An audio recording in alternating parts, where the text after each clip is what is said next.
సినిమేషకాడు Allu Arjun sir Pushpa 2 cinema release నాడు Sandhya talkies కాడ తొక్కిసలాటలో ఓ తల్లి ప్రాణం పోయే కదా.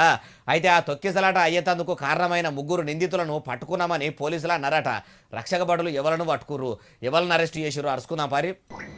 సందీప్ అనే ఒక యజమానిని, 7 యజమానులలో ఒక యజమానిని మరియు సీనియర్ మేనేజర్ నాగరాజు గారిని, ఆయన తర్వాత గంధం విజయ్ చందర్ గారిని ఈరోజు అరెస్ట్ చేసి మెజిస్ట్రేట్ ముందు హాజరుపరచడం జరిగింది.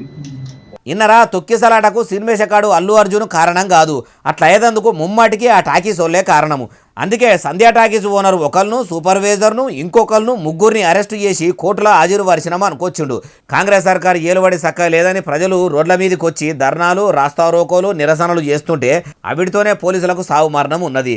కోర్టుల్లో కుప్పలు తెప్పలుగా ఫైళ్లు పేరుకపోతున్నాయని తీర్పులు ఎట్లా చెప్పుడని జడ్జీలు కూడా పరిశానులుంటే అవిజాలయ్యన్నట్టు ఇట్లా ప్రీమియర్ షోలు, బెనిఫిట్ షోలు వేసుకుంటా సినిమాలు కూడా ఇటువంటి కేసుల దాకా తెస్తుంటే ఉన్నయిజాలయ్య అన్నట్టు మాకు ఈ కేసులతోనూ ఏదో తలకాయ నొప్పి అన్నట్టు పోలీసుల టోపీల పానం లాఠీలకు వచ్చినంత పని అవుతుందట అంటున్నారు ఈ ముచ్చటిన్నోళ్ళు.